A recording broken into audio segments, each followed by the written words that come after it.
కాంట్రోలో కనిపిస్తున్నా పెద్దమ్మా. రోజు నీ తానికే రావంటున్నావా ఎట్లా మరి? పెద్దమ్మ మరి బాగున్నావా? చాండ్రోలోకి వచ్చినావు. నా పానం బాగలేకనే నీ తానికి వస్తే మళ్ళీ ఎట్లున్నావు అని అడుగుతావు. అట్లా కాదు పెద్దమ్మా, నేను మందలియాలని మందలిస్తున్నా, కోప్పడకు. ఏం బడా ఇంక చెప్పి ఇక నీకేమైందో. నేను చెప్పినాక నువ్వేం చేయమరి? నువ్వు గుర్తుపట్టి చెప్తావని నీ తానికి వస్తే మళ్ళీ అడుగుతావు నన్ను. నీ పేరేం పేరు ఉండే? ఎప్పుడు నీ తానికి వచ్చేదాన్ని నేను. నా పేరు తెలియదా ఎట్లా నీకు? అట్లా కాదు పెద్దమ్మా, నా దానికి ఎంతో మంది పేషెంట్లు వస్తుంటారు పోతుంటారు, అంత మందిని గుర్తుపెట్టుకోలేను కదా. పేరు ఒకసారి చెప్పు. గంగమ్మ అన్న. సరే ఆ చెయ్యి ఇక్కడ బీపీ చూస్తా. బీపీ డౌన్ అయింది కదా పెద్దమ్మ, తింటలేవా ఎట్లా? తిండి తిన బుద్ధి అయితలేదు, మన తిన బుద్ధి అయితలేదు. ఆ తిండి తినే సోకలేదు. మరి ఎందుకు తింటలేవు పెద్దమ్మ? తినాలగా, మరి తినకపోతే పానం హుషారు ఉండదుగా. తిండి తింటే తినకుంటే నాకేమైందో చెప్పరాదా?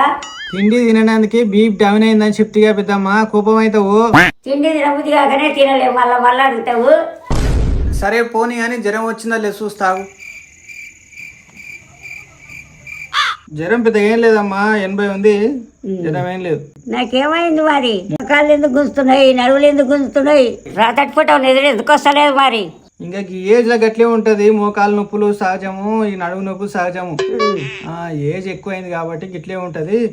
ఓ సూదిస్తా, 4 గోళీలు రాస్తా, తక్కువ అవుతుంది. ఇంకో ఇది ఇప్పుడు తిన్నాక వేసుకో, మంచిగా నిద్ర వస్తుంది. ఇది పొద్దుగాలు వేసుకో.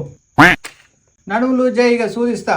నీ గోళీలు వద్దు, నీ సూది వద్దు. ఇంటికి కొట్ట తాగినట్టే నిమ్మడంగా నిద్ర వస్తుంది.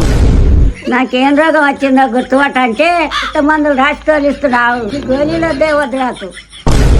గోళీలు సూది చెప్పుకుంటూ వస్తాడు. పైసలు గలలేసుకుందామని మళ్ళీ రావద్దు. దానికి ఏం తెలిసేటట్లేదు ఇంటి.